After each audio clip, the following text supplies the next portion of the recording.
président sénégalais Bassirou Diomaye Faye a décidé cette semaine de proposer la candidature du général Birame Diop, ministre des Forces armées dans le gouvernement sortant, à la présidence de la commission de la CEDEAO, la Communauté économique des États de l'Afrique de l'Ouest.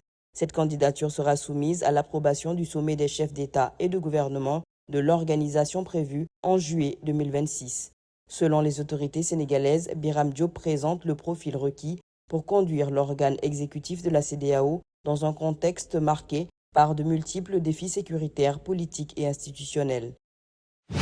Le nouveau président du Bénin, Romuald Wadagni, était en visite officielle cette semaine chez ses voisins du Niger et du Burkina Faso, un déplacement qui augure d'une décrispation des relations très tendues entre ces deux pays sahéliens dirigés par des militaires et Cotonou. Signe de cette détente, M. Wadagni et son homologue du Niger ont exprimé dans un communiqué conjoint leur engagement à œuvrer à la levée de tous les obstacles au renforcement de la coopération entre les deux pays, notamment la réouverture de la frontière. Ethiopian Airlines, l'une des plus grandes compagnies aériennes du continent, a annoncé cette semaine l'ouverture d'une nouvelle liaison entre Addis Abeba et Port-Louis à Maurice à compter du 12 juillet 2026 à raison de 3 vols par semaine. Dans un communiqué, la compagnie aérienne indique que l'ouverture d'une nouvelle desserte vers Port-Louis à Maurice s'inscrit dans sa stratégie de renforcement de la connectivité aérienne en Afrique et de soutien à l'intégration économique du continent, en particulier en Afrique australe. Selon le directeur général du groupe, cette liaison directe vise à faciliter l'accès à l'île Maurice pour les voyageurs africains et internationaux, tout en stimulant les échanges commerciaux et le développement du tourisme.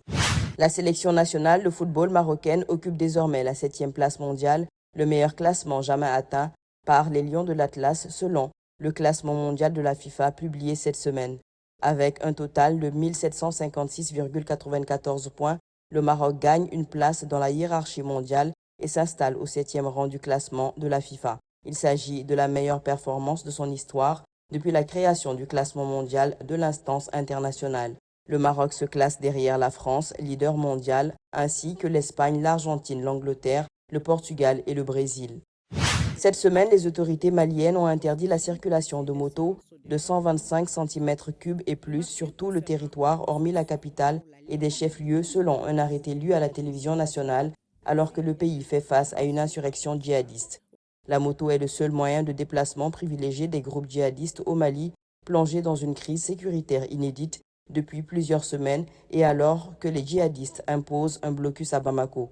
Les autorités ont annoncé dans un autre communiqué la suspension de l'importation, le transit, la commercialisation, la vente et la distribution à titre gratuit des motocyclettes cylindrées de 125 cm3 et plus, ainsi que leurs accessoires sur toute l'étendue du territoire national.